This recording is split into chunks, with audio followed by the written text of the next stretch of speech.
go fight, win, Connecticut. It is time to show off your high school spirit for National High School Colors Week. Joining us to talk all about the meaning behind the celebration, Dr. Glenn Longarini from the Connecticut Association of Schools and the Connecticut Interscholastic Athletic Conference.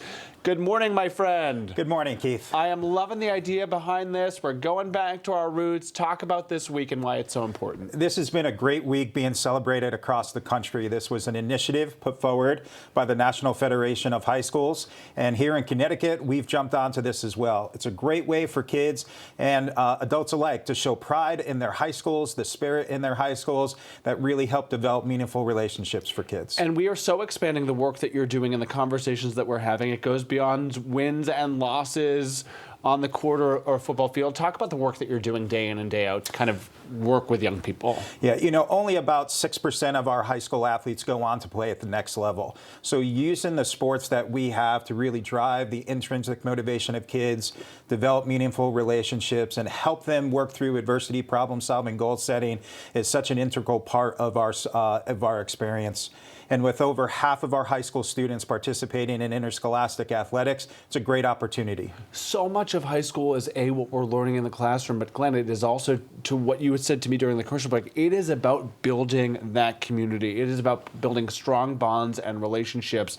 How is that able to impact or transform a young person's experience? We live in a time right now where, whether it's impacts of social media or it's just the nature of the way kids are interacting with each other today, we see mental health challenges as a priority within our schools. Oftentimes, those deep relationships and close bonds that are formed with peers and adults happen in their extracurricular activities where they have these shared passions of interest. You're wearing your Holy Cross colors in Waterbury, green and gold there. I was in Boston College High School, maroon and gold, but something that has stuck with me from my time in high school, it happened to be all guys, and there was a lot of talk about being big and macho, but we always said that size was a measure of your spirit, and that it almost spoke to your character, your school spirit. What are your hopes for this current generation of young people?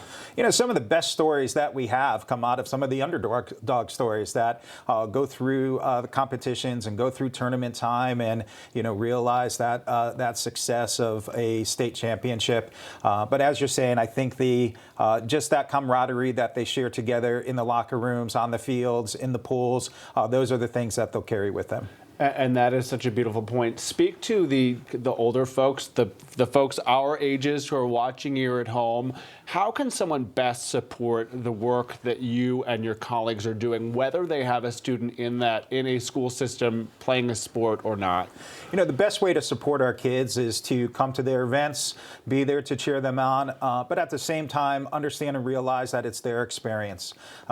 Too often we do put pressure on kids, or it's experiences, things that we're hearing in the stands or unsportsmanlike things from the stands that tend to take away the experience of those kids. So we really want to promote sportsmanship and supporting those athletes. All right. Thank you for the work that you're doing. Love your school colors. I say go Eagles. What was Holy Cross? Go Crusaders. Oh, okay. Crusaders. All right. Good stuff. You're going down. Stay with us. Thank you for being here.